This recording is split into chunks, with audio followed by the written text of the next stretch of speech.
Bonjour chers étudiants, aujourd'hui nouvelle séance sur la méthodologie du travail universitaire. Nous allons continuer sur les techniques de traitement de l'information et nous allons développer une partie sur la collecte de l'information, à savoir comment utiliser l'information qui a été collectée.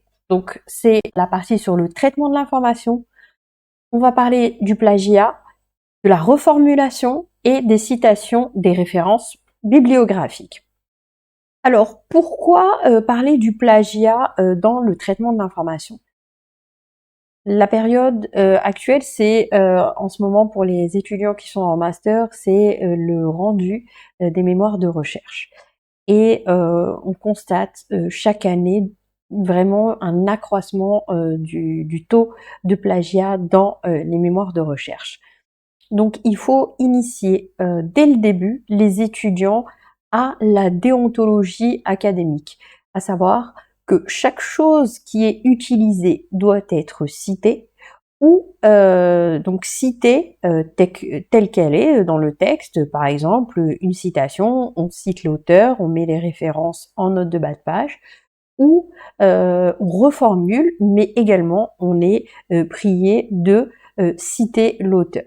Donc, on va travailler sur le plagiat, la qualification du plagiat, les conséquences du plagiat, les moyens d'éviter le plagiat et surtout de montrer qu'on a fait un travail de recherche, un travail scientifique, en accumulant un certain nombre de documentations, comme on a vu dans les deux séances précédentes, à savoir la collecte de l'information, donc à travers la recherche de l'information, soit de manière traditionnelle, soit en utilisant l'intelligence artificielle. Donc une nouvelle séance aujourd'hui. Alors, plagiat, reformulation et citation des références bibliographiques. Pourquoi j'ai choisi cet intitulé? Je veux vraiment que les étudiants partent sur de bonnes bases, avoir une déontologie, une honnêteté intellectuelle en se référant systématiquement aux sources qu'ils ont utilisées.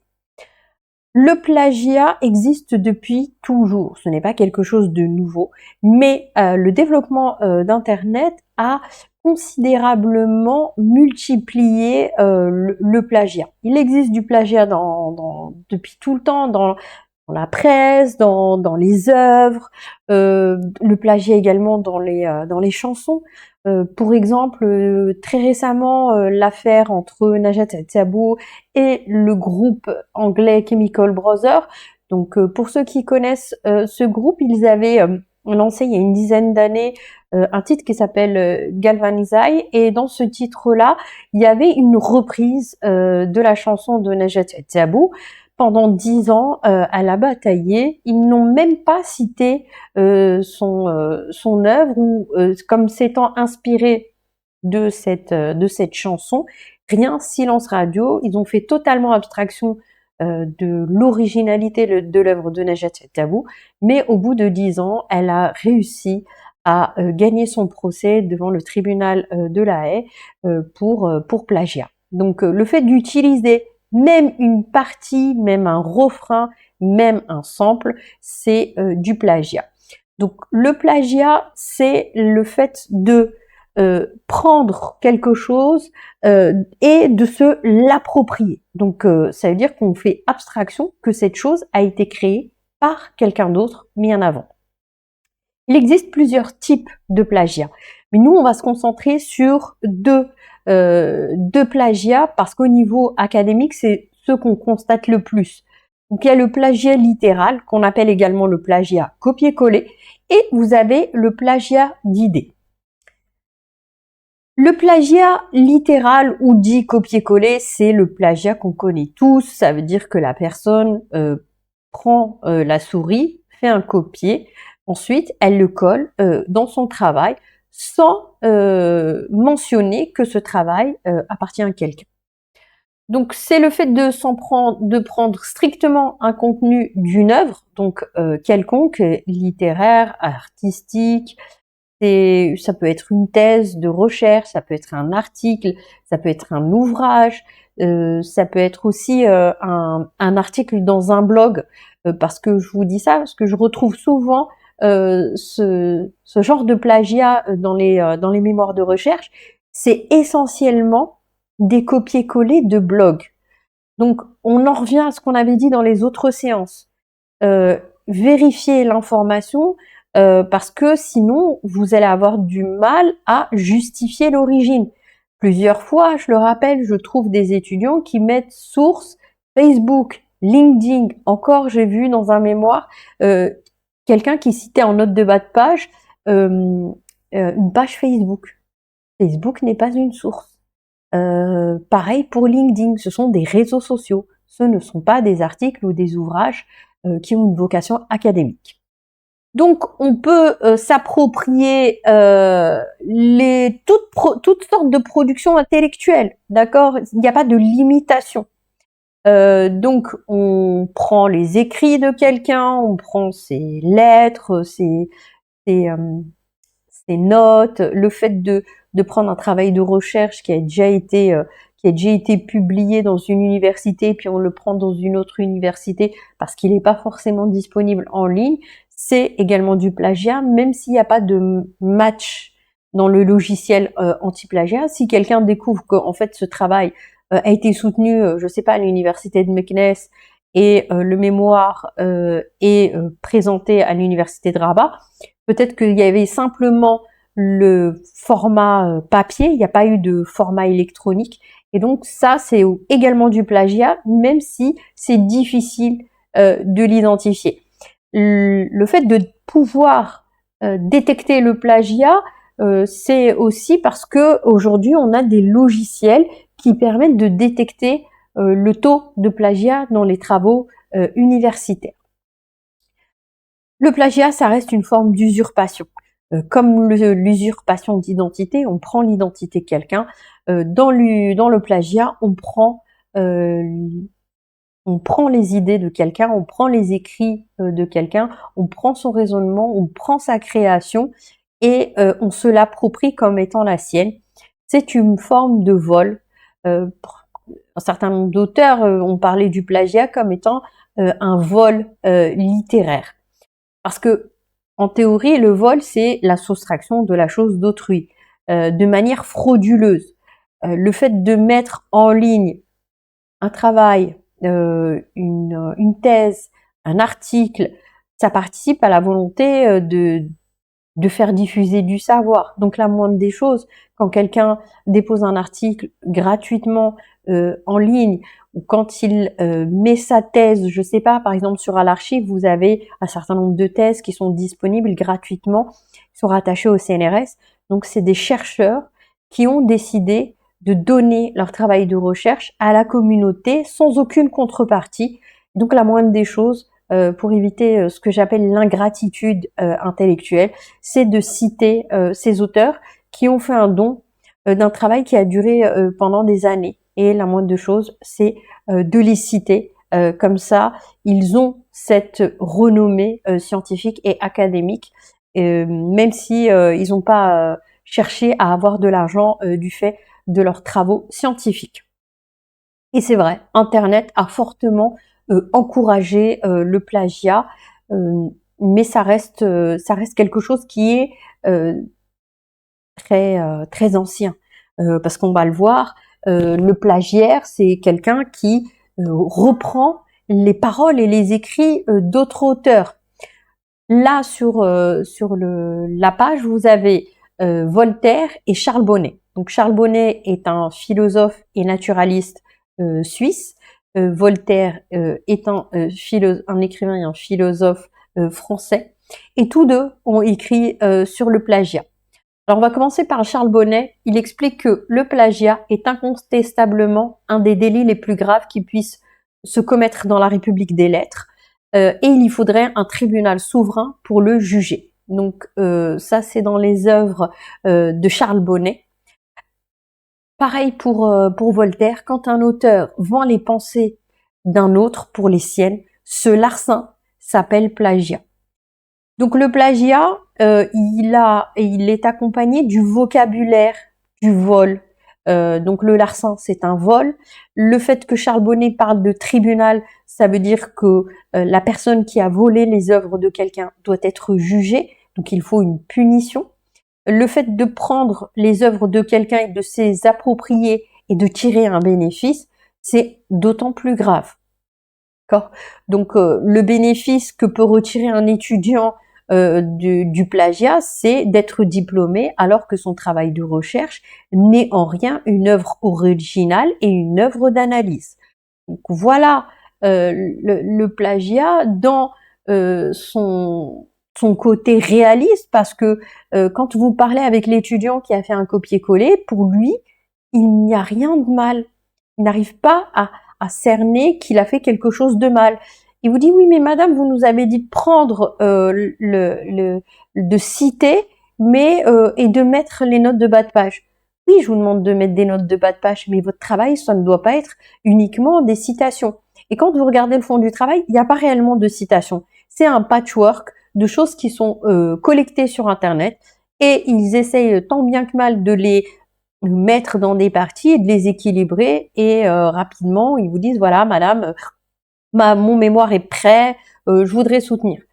Donc quand un étudiant n'a pas de suivi avec son enseignant, c'est-à-dire qu'il ne remet pas régulièrement son travail, c'est-à-dire qu'il ne fait pas état de son avancement des travaux de recherche, ça peut être un signe que l'étudiant ne rédige pas. Parce qu'à chaque fois, vous allez vérifier. Et puis aussi, ce qui peut mettre la puce à l'oreille, c'est que quand, par exemple, un étudiant vient vous voir déjà avec un sujet tout prêt, il n'y a pas de discussion sur un sujet, ou que vous avez discuté le sujet et puis que vous êtes mis d'accord sur un plan et vous vous trouvez avec un autre plan.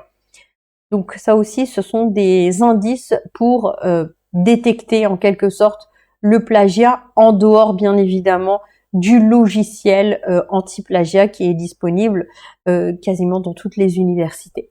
Donc le plagiaire, c'est celui qui plagie, c'est-à-dire c'est celui qui prend les œuvres des autres, celui qui prend les paroles des autres, les écrits, toute production intellectuelle ou artistique qui est prise par un autre auteur, qui n'est pas un auteur en fait, qui est un plagiaire, parce qu'il ne peut pas avoir la qualité d'auteur puisqu'il n'a rien créé, il n'a rien produit. Alors, les éléments constitutifs du plagiat. Les éléments constitutifs du plagiat. Donc, le plagiat, c'est une action qui est volontaire. Il n'y a pas de plagiat involontaire, c'est-à-dire accidentel, un plagiat qui est de négligence. Non. Chaque fois qu'il y a plagiat, c'est que l'étudiant ou la personne qui plagie avait pleinement conscience qu'elle prenait l'œuvre ou les écrits d'un autre auteur, de quelqu'un d'autre. Donc, on ne peut pas avoir de plagiat accidentel. On ne peut pas avoir de plagiat involontaire. Parfois, les étudiants expliquent que l'auteur a écrit comme eux. Ce n'est pas possible. Surtout quand ça prend plusieurs lignes, plusieurs paragraphes et plusieurs pages. On peut avoir des phrases qui se ressemblent.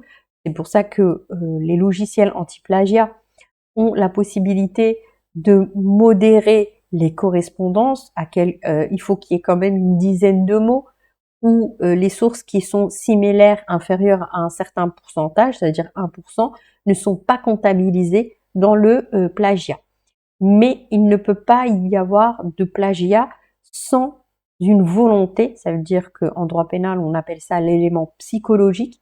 Il y a vraiment cette intention de prendre l'œuvre de quelqu'un, et il n'y a pas de circonstances atténuantes ou de circonstances qui ferait que ce plagiat se ferait de manière accidentelle ou involontaire. L'acte de copier intégralement un texte ou une phrase, mais en général c'est au-delà d'une phrase, c'est plutôt un paragraphe, ça peut être une page ou plusieurs pages, sans citer la source. Donc, il faut un élément volontaire, et il faut que cette prise d'écrit ou de page ou de livre se fasse sans citer l'auteur. Effectivement, quand quelqu'un plagie, il ne met pas l'auteur originel, parce que il s'approprie les paroles de cet auteur comme étant à lui. D'accord ? Donc le plagiat est une infraction, et le plagiaire est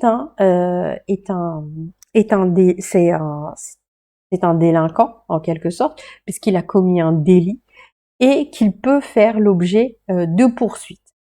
Alors dans le travail académique, les professeurs sanctionnent les étudiants qui plagient. Alors déjà par exemple pour les étudiants de master, quand le plagiat est trop flagrant, ils ne peuvent pas soutenir leur mémoire de recherche. Lorsque vous faites un travail qui est demandé par un professeur sans mémoire de recherche ou PFE, il peut vous sanctionner et même aviser le conseil de discipline pour que vous soyez sanctionné au niveau de l'université ou au niveau de la faculté. Donc le fait de prendre le travail de quelqu'un d'autre et de se l'approprier, c'est lourd de conséquences. Donc il faut être bien averti que le plagiat est une infraction. Et ça peut être aussi une infraction pénale parce que vous pouvez être poursuivi par l'auteur original et également par l'université si par exemple ce plagiat s'inscrit dans un mémoire de recherche, dans une thèse. Mais donc faire très attention à l'utilisation des informations que vous avez collectées. Donc tout ce qu'on a vu sur la recherche de l'information ne doit pas vous faire oublier que l'information, je dois la chercher, elle doit être pertinente, elle doit être vérifiée, donc pour éviter qu'on tombe dans ce qu'on appelle la désinformation et qu'on ne prenne des informations qui ont été diffusées comme ça à mauvais escient, d'accord? Sinon, il faudra toujours vérifier l'origine de la source. Quand vous avez fait ça, il faut également avoir l'honnêteté intellectuelle de citer l'auteur de la source que vous exploitez, que vous allez utiliser dans votre travail de recherche. Et à chaque page où vous utilisez la documentation de n'importe quel auteur, il faudra impérativement citer les auteurs que dans les 1, 2, il faudra citer les œuvres que vous avez utilisées, les auteurs, les ouvrages. On va voir comment on fait pour citer après ces œuvres dans le cadre des citations bibliographiques. Alors, c'est une infraction pénale parce que le code pénal marocain sanctionne le plagiat sur le fondement de la contrefaçon. Donc l'article 576 du code pénal marocain est coupable de contrefaçon et puni des peines prévues quiconque reproduit, représente ou diffuse par quelque moyen que ce soit une œuvre de l'esprit en violation des droits d'auteur tels qu'ils sont définis et réglementés par la loi. Ensuite, quand on est en état de récidive ou lorsque le plagiat c'est une activité habituelle, donc ça c'est pour lutter contre la contrefaçon quand c'est quelqu'un qui contrefait de manière industrielle et que c'est son activité principale, le législateur aggrave les peines et donc l'article 577 peut amener le juge à condamner quelqu'un à l'emprisonnement. Ça peut aller de 3 mois à 2 ans d'emprisonnement, ainsi que des peines de sursis, d'accord, et des amendes. Quand il y a une récidive, il y a le doublement des peines. Alors, donc ça s'appelle des atteintes à la propriété intellectuelle. Donc chaque fois que quelqu'un plagie un auteur, que ce soit une œuvre littéraire, artistique, toute création de l'esprit, c'est une atteinte à la propriété intellectuelle. Donc la propriété intellectuelle, elle englobe toutes sortes de créations de l'esprit. On peut avoir des symboles, des noms, des images, des œuvres d'art, des ouvrages, des poèmes. Ça peut être commercial, avec une marque, avec un logo. Vous avez toutes sortes de créations. En règle générale, la propriété intellectuelle se divise en deux. On a la propriété industrielle et la propriété intellectuelle et artistique. La propriété industrielle, ça englobe toutes les marques, les dessins industriels, les brevets, les modèles industriels également. Et de l'autre côté, vous avez la propriété intellectuelle et artistique, vous avez les romans, vous avez les essais, les pièces de théâtre, les scénarios de films, vous avez toutes sortes d'œuvres qui peuvent être considérées comme artistiques et littéraires. S'ajoute aussi maintenant une nouvelle catégorie qui est qui concerne les œuvres numériques. Effectivement, les œuvres numériques, soit ils sont liés à la propriété industrielle, soit ils sont liés à la propriété intellectuelle et la propriété littéraire et artistique. Donc, les œuvres numériques, donc tout ce qui est création sur Internet, les blogs, les vidéos sur YouTube, tout ça, c'est régi par le code de la propriété intellectuelle ici au Maroc. Il faut savoir que la législation applicable à la propriété intellectuelle date de 1916 au Maroc. Donc le Daïr du 23 juin 1916 est relatif à la protection des œuvres littéraires et artistiques dans la zone française et l'empire chérifien. Donc ça date de l'époque du protectorat. Donc il y a un cadre législatif qui est beaucoup plus important. Effectivement, il y a la loi de 2000 concernant la protection de la propriété intellectuelle. Donc ça constitue le code de la propriété intellectuelle. Donc ça, c'est pour vous montrer l'antériorité de la protection du droit d'auteur. Comment éviter le plagiat? Comment éviter de tomber dans le plagiat comme le disent certains? La première chose, c'est que vous allez citer les paroles de quelqu'un, l'œuvre de quelqu'un. Vous allez, par exemple, dans un travail de recherche, dire « comme a dit cet auteur », ouvrez les guillemets, et quand vous avez terminé votre citation, vous fermez les guillemets, vous mettez une espèce de référence qui va renvoyer à une note de bas de page. À l'intérieur de la note de bas de page, vous allez mettre toutes les informations nécessaires pour que la personne qui lise votre travail de recherche puisse le chercher à nouveau si elle en a besoin. Donc un travail intellectuel bien documenté, c'est un travail où les personnes qui vont le lire auront la possibilité de chercher les références, pouvoir les identifier, les localiser, donc grâce à ces notes de bas de page. Le plagiat de traduction. Alors ça aussi, c'est une question qui revient souvent. Au Maroc, on a un enseignement du droit qui est bilingue, français et arabe. On peut avoir ce genre de plagiat qui n'est pas facile à détecter, surtout quand on passe d'une langue à une autre. Le fait de traduire un texte n'est pas une création littéraire et artistique. D'accord? Donc, quand vous lisez un ouvrage, je sais pas, vous lisez Alice au pays des merveilles, en langue française, il faut savoir que l'œuvre a été traduite de l'anglais. Pareil, si vous lisez un livre, je sais pas, très récent, vous lisez un livre de Stephen King. Stephen King est un auteur américain. Il rédige en anglais et donc vous avez quelqu'un qui est spécialisé dans la traduction des œuvres littéraires. Donc la traduction n'est pas une création. Donc c'est pour ça que quand vous lisez le livre de Stephen King qui est traduit de l'anglais en français, vous n'avez pas le nom de Stephen King qui est barré, vous avez pas, voilà, et vous n'avez pas le nom du traducteur. Vous avez le nom du traducteur, a été traduit par, mais l'auteur reste celui qui a créé l'œuvre originale. Et donc on a beaucoup de cas où par exemple vous avez un mémoire qui a été fait en langue arabe, et un étudiant le reprend, le traduit en langue française. Est-ce que c'est un travail de recherche? Non.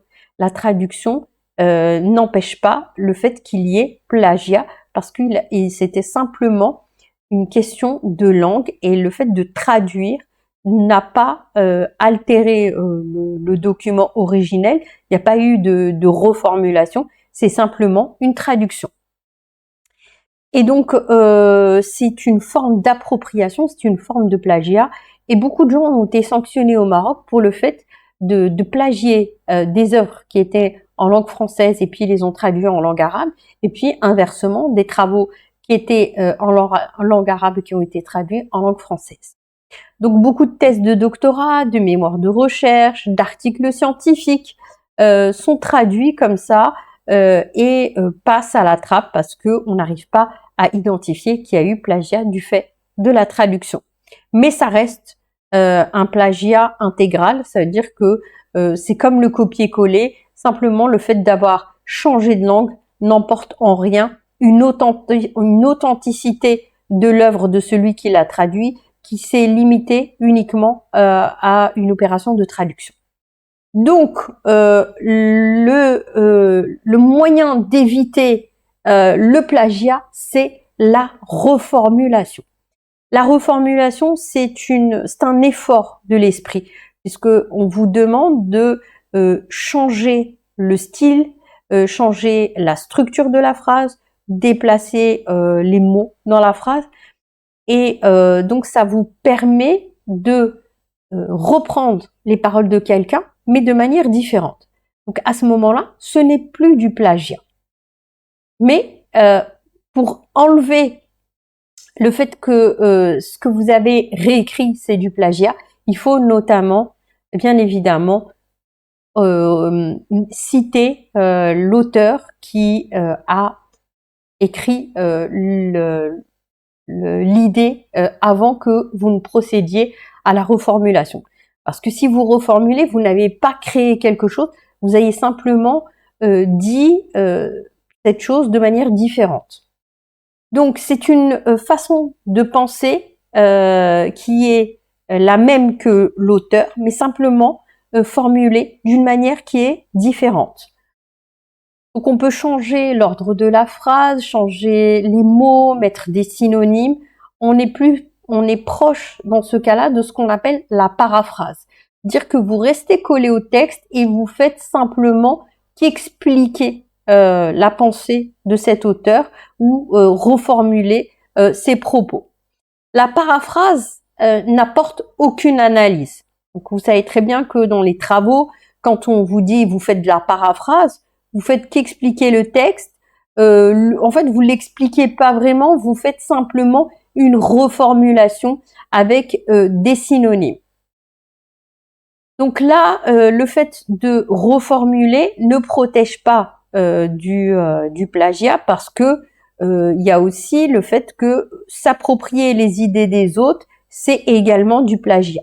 Donc pour éviter de tomber dans l'écueil du plagiat, même si vous avez reformulé, vous devez impérativement citer l'auteur. Donc ça permet également la reformulation de faire baisser le taux de plagiat dans les travaux. Donc certains étudiants pensent que le mémoire de recherche, c'est une accumulation de citations d'auteurs. Et c'est vrai, quand vous lisez, ils respectent bien les règles. Ils disent tel auteur a dit, ouvrez les guillemets, puis tel auteur a dit, ouvrez les guillemets, mais c'est pas une analyse. Vous ne faites que empiler, collecter les avis d'autres auteurs. Donc là, c'est normal, vous allez avoir un taux de plagiat qui est important parce que vous n'avez pas fait cet effort de reformulation. La reformulation est un pas vers l'analyse. Le fait de reformuler avec ses propres mots, ça vous permet de mieux comprendre les paroles ou les pensées de l'auteur, et c'est aussi le meilleur moyen de penser et aussi d'avoir une pensée critique. C'est ce qui fera l'objet de notre séance dans 2 semaines normalement sur le traitement de l'information avec la pensée critique. Donc il faut impérativement éviter d'écrire des citations telles quelles. On peut écrire quelques phrases, tel auteur a dit, quand c'est pertinent, une décision de justice, dans l'attendu de principe, il a été décidé que, les juges ont décidé que, mais ça doit être que dans une certaine mesure. Il ne faut pas que votre travail de recherche, votre devoir, ne soit qu'une accumulation de citations, sinon on ne voit pas l'intérêt de vous amener à faire ce travail de recherche parce que vous devez vous impliquer, vous devez réfléchir, vous devez fournir une analyse. Donc, collecter l'information et puis ensuite, il faut l'analyser. Si vous faites du plagiat, vous n'avez aucune analyse. Si vous contentez de reformuler, effectivement, vous sortez en quelque sorte du plagiat. Mais vous restez collé aux idées de l'auteur ou des auteurs sans avoir un apport personnel.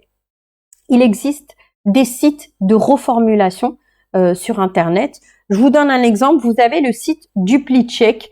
Je le cite souvent pour les étudiants. Ils ont la possibilité à la fois de vérifier sur ce site Internet le taux de plagiat, d'accord, et également d'avoir la possibilité de paraphraser. Donc, en même temps, je peux voir le taux de plagiat. Quand mon taux de plagiat il est beaucoup trop élevé, je peux demander à DupliCheck de m'aider dans la reformulation. Donc, il y en a beaucoup des logiciels comme ça sur Internet, mais le problème, c'est que ce sont des logiciels qui fonctionnent sur les synonymes. Et quand vous lisez l'aspect global de la reformulation, des fois, ça n'a aucun sens.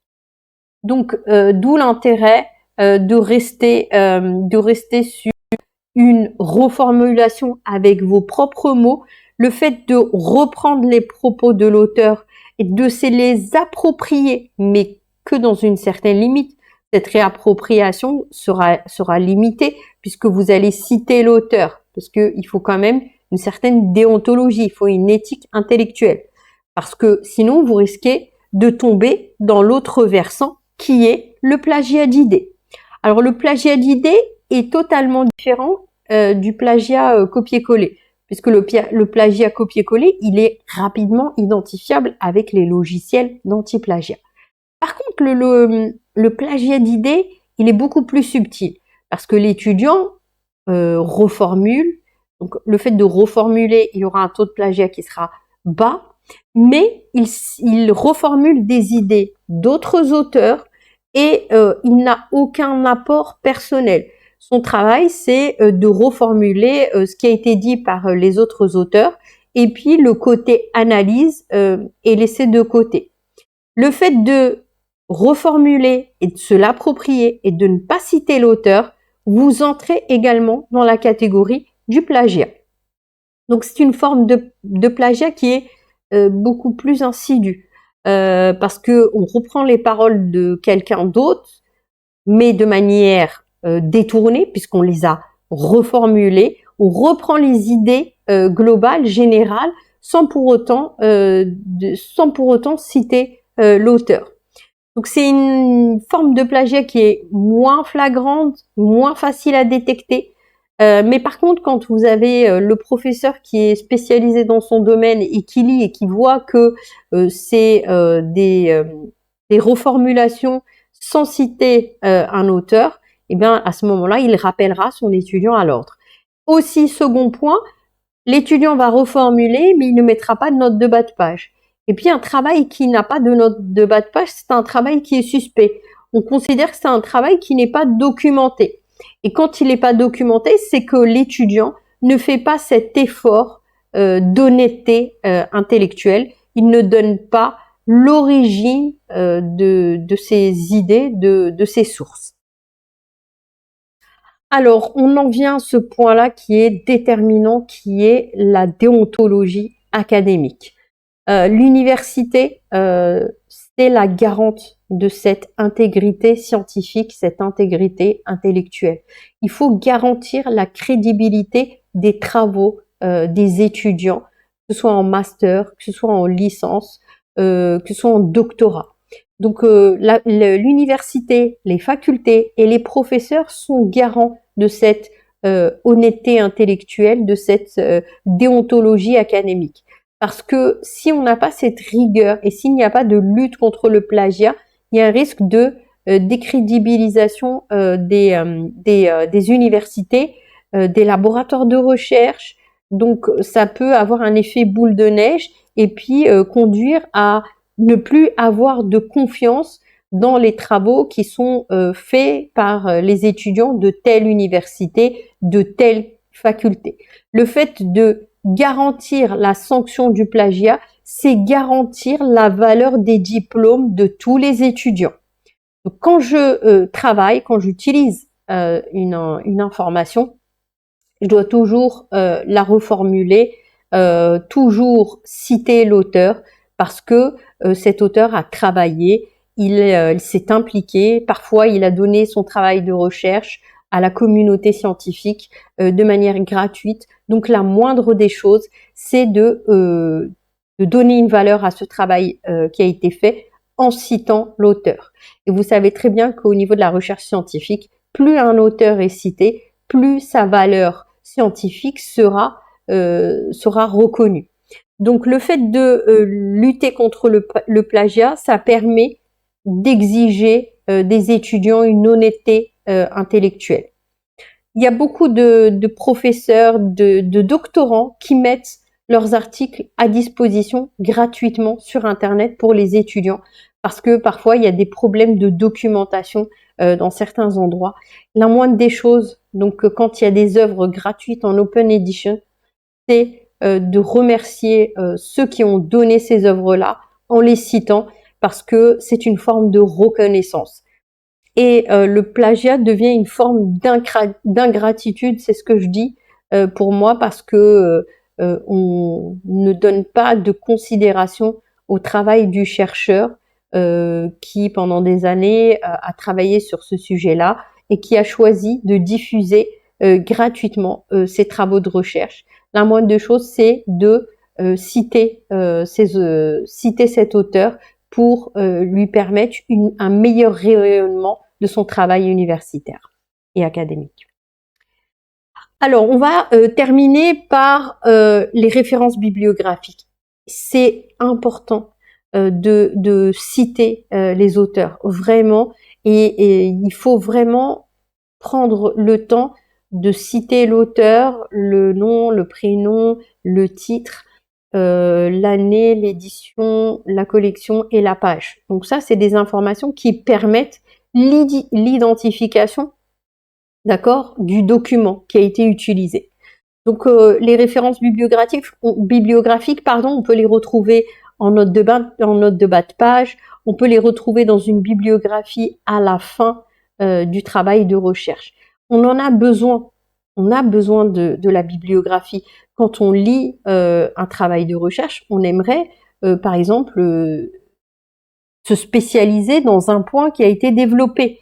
Donc à ce moment-là, je vais aller sur ce paragraphe et voir les notes de bas de page qui sont en bas.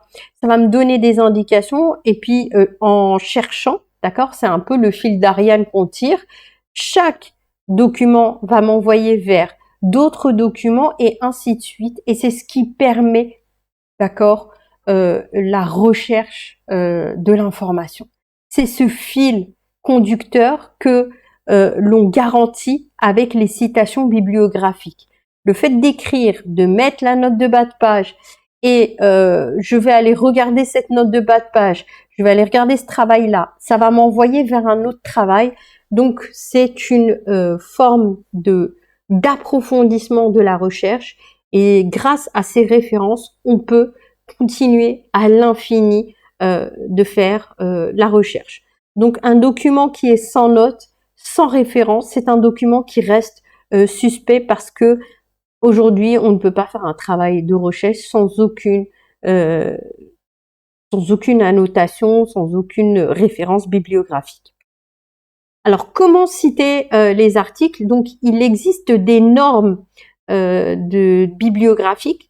Vous pouvez avoir des normes au sein de votre université avec ce qu'on appelle une charte des normes bibliographiques, des normes de citation.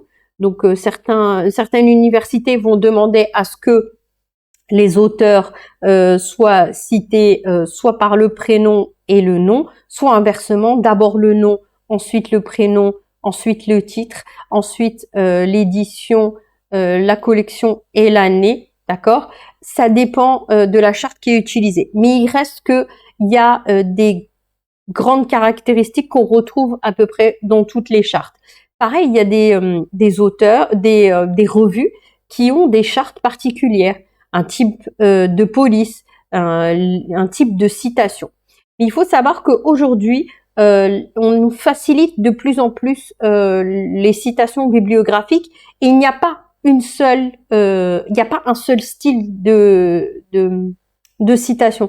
Vous avez plusieurs sortes de citations, ça dépend de la discipline, ça dépend également de la discipline, ça dépend de l'université, ça dépend du pays, comment sont citées les références bibliographiques. Donc les sources bibliographiques, elles sont présentées de plusieurs manières, et elles sont en fait référencées dans des chartes, d'accord? Donc ça peut être en fonction du pays, comme j'ai dit, en fonction du domaine, en fonction de la filière. Donc il faut en fait une uniformisation des sources bibliographiques en fonction de votre domaine. Donc, les documents qui sont consultés, vont inclure des notes de bas de page. Donc, quand vous lisez un travail et qu'il y a une note de bas de page, il faut pas citer la note de bas de page, il faut citer le travail consulté. Par contre, la note de bas de page, vous pouvez aller la consulter et si vous la consultez et vous l'utilisez, là, à ce moment-là, vous allez l'utiliser en tant que œuvre et pas en tant que note de bas de page au début. D'accord? Vous pouvez pas citer une bas de page sans l'avoir vérifié. Pour les sites internet également, on utilise la citation bibliographique avec la mention site consulté à tel jour, à telle heure. Pourquoi? Parce que les sites internet, des fois, disparaissent, ils n'ont pas une vocation à rester de manière éternelle sur la toile et des sites parfois disparaissent. Et donc, les informations que vous avez collectées sur ce site-là, il faudra impérativement les fixer dans le temps parce que si entre-temps vous avez publié votre travail et il a disparu et que la personne va vérifier le site internet et qu'elle le trouve plus, donc ça peut porter atteinte à la crédibilité de votre travail. Le fait de dire que vous l'avez pris sur ce site-là à telle date, c'est qu'à telle date le site internet était toujours existant. Donc les mentions dans les travaux de recherche, ça veut dire que vous dites que ce travail j'ai été inspirée par tel auteur. Oui, donc ça il faut le dire, par exemple dans les remerciements, qu'est-ce qui vous a influencé quand vous allez soutenir votre mémoire, vous allez dire voilà tel auteur, mais il faut qu'on retrouve les œuvres de cet auteur dans votre travail de recherche. Donc il faut qu'il y ait une régularité des sources citées dans le travail de recherche qu'on retrouve dans les notes de bas de page, et il faut une adéquation des notes de bas de page avec la bibliographie. Il faut savoir que la bibliographie, c'est ce qu'on retrouve à la fin d'un travail de recherche. Donc la bibliographie en général, elle est hiérarchisée, organisée. Donc au début, vous avez les thèses, les mémoires, les ouvrages, les manuels, vous avez les articles, vous avez la webographie également. On voit de plus en plus de gens mettre de la webographie. Donc la bibliographie est hiérarchisée et classée. Alors, on termine avec ces mentions obligatoires pour éviter de vous retrouver avec un vide concernant ces mentions, comment je fais pour citer un auteur. Eh bien, quand vous avez utilisé un travail et que vous avez utilisé ce travail, vous devez le citer. Alors, prenez le nom, le prénom, ensuite le titre, le nom de l'éditeur, la date de publication et les pages que vous avez utilisées. Vous pouvez avoir les pages et aussi les numéros de paragraphes. Ça peut aller très loin dans le détail. Parce que si c'est un ouvrage qui fait 2000 pages, mettre la page, c'est bien. Et puis aussi mettre le numéro du paragraphe. Quand c'est des ouvrages collectifs, d'accord, on peut avoir des mélanges, par exemple, en droit. C'est quand on rend hommage à un professeur qui part à la retraite. Vous avez plusieurs auteurs qui contribuent à cet hommage en rédigeant des articles. Donc les mélanges, en fait, c'est un ouvrage collectif. Quand vous avez un ouvrage collectif et chaque auteur écrit un paragraphe, il faut citer, mentionner les auteurs. D'accord? Donc ça aussi, c'est les mentions obligatoires pour qu'on puisse, en fait, à la fin, identifier là où vous avez pioché cette source. En même temps, vous allez vous prémunir contre le plagiat parce que vous avez cité, il y a la référence de note de bas de page, même également quand vous avez fait une reformulation, pour éviter le plagiat d'idées, toujours citer les références. On va avoir un dernier point ensemble, c'est celui des notes de bas de page et des références. Alors, c'est vrai que maintenant, vous allez, par exemple, article, on va prendre héritage Maroc. Et donc là, vous avez, alors c'était un article que j'avais vu. Voilà, donc c'est Merim Yafout qui est un enseignant-chercheur. Et donc là, vous voyez, donc c'est dans Open Edition, donc c'est une revue gratuite qui met à la disposition de tout le monde ses travaux. Vous avez les références. Alors ici, vous avez l'information qui est déjà disponible, d'accord? Ici, chaque fois qu'elle écrit quelque chose, il y a juste à côté la note de bas de page, d'accord? Vous avez également la possibilité, donc ça c'est toutes les œuvres qu'elle a utilisées pour son travail de recherche, donc vous pouvez les consulter, d'accord? Chaque fois que vous cliquez dessus, vous allez avoir le renvoi, d'accord? Ensuite, citation. Donc cet article est cité par, donc là vous avez les auteurs qui ont utilisé ce travail de recherche, qui l'ont référencé. Pour citer cet article, donc si vous voulez citer cet article, voilà comment citer de la manière papier. Donc, et là, si vous le citez de manière électronique, vous allez dire qu'il a été mis en ligne le 19 novembre et il est consulté le 31 octobre et vous mettez l'URL juste en bas. D'accord? Donc ça, c'est un moyen de citer, ça facilite le travail pour l'étudiant dans la citation des références bibliographiques parce que aujourd'hui, de plus en plus de sites internet ont cet onglet qui permet de trouver directement la manière dont on doit citer l'article. Vous avez également sur Cairn la façon de citer l'article que vous consultez, par exemple avec les e-ressources. Vous avez également rapidement, vous pouvez trouver la manière de citer l'article. Vous avez également dans Percé, donc c'est une revue en ligne également, d'accord. Et là, donc vous pouvez le reprendre en format PDF et vous avez également la référence bibliographique. Donc si vous voulez citer cet article-là, vous n'avez qu'à faire un copier-coller. D'accord? Donc voilà, je trouve que maintenant il y a eu beaucoup d'efforts pour inciter les gens à citer les travaux qu'ils utilisent. Il y a une facilité et une uniformisation dans les citations bibliographiques. C'est ce qui va permettre d'uniformiser les citations des sources, mais surtout pour éviter d'avoir ce plagiat-là, il faut vraiment faire attention quand vous avez reformulé de mettre l'auteur, sinon ça va être considéré en tant que le plagiat.